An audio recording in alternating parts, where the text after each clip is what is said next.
ईश्वर माफ कर देता है पर कर्म नहीं। जैसे बछड़ा 100 गायों में अपनी माँ को ढूंढ ही लेता है, ऐसी हो आज नहीं तो कल कर्म अपने कर्ता को ढूंढ ही लेता है।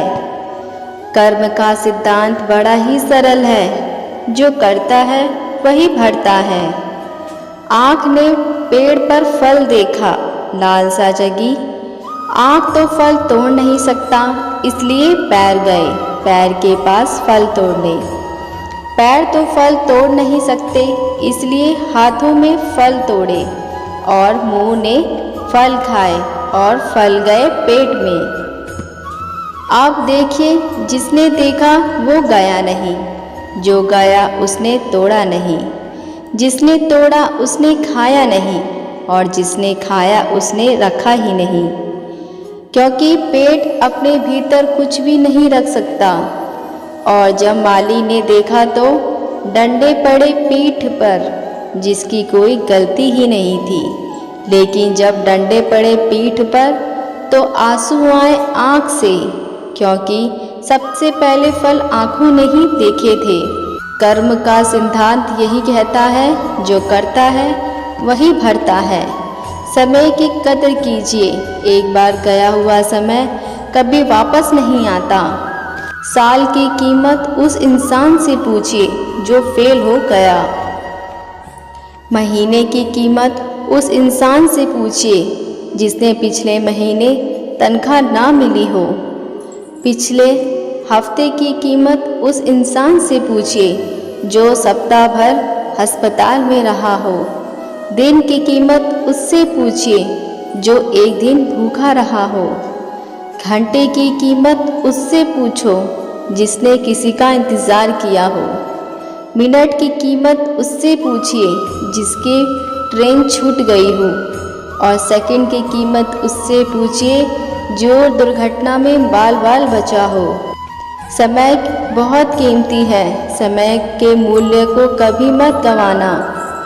कोई फर्क नहीं पड़ता कि आप कितने खूबसूरत हो, क्योंकि लोगों को आकर्षित अंगूर और गौरैया भी कर लेते हैं। कोई फर्क नहीं पड़ता कि आपका शरीर कितना विशाल और कितना मजबूत है, क्योंकि मरने के बाद आप खुद को शमशान नहीं ले जा सकते। कोई फर्क नहीं पड़ता कि आपकी त्वचा कितनी कोरी और चमकदार है, अंधेरे में रोशनी की ज़रूरत सभी को पड़ती है।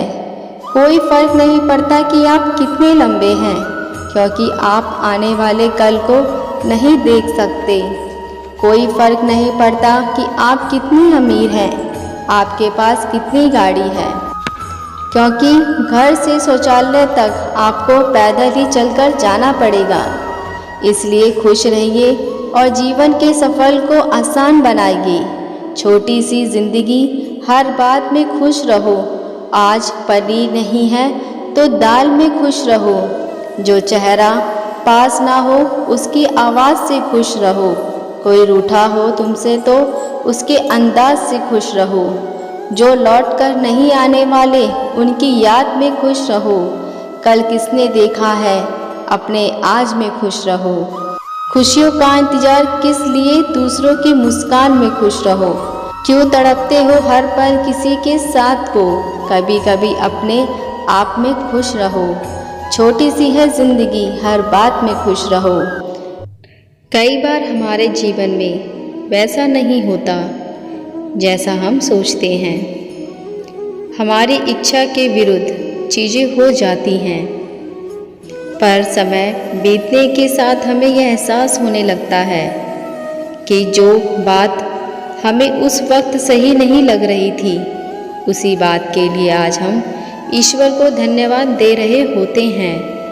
तभी तो कहते हैं कि जो हुआ अच्छा ही हुआ, जो हो रहा है अच्छा ही हो रहा है, और जो होगा वो भी अच्छा ही होगा। एक बहुत ही प्यारी कहानी सुनाती हूँ। एक राजा का विशाल फलों का बागीचा था। उसमें तरह तरह के फल लगे हुए थे। उस बागीचे की देखभाल किसान और उसका परिवार किया करता था। किसान उस बागीचे से तैयार और मीठे फल रोज शाम को राजा के लिए ले जाता। एक दिन किसान ने बागीचे में आकर देखा कि नारियल, अमरूद, सेब, अंगूर, बेर सब पके हुए थे।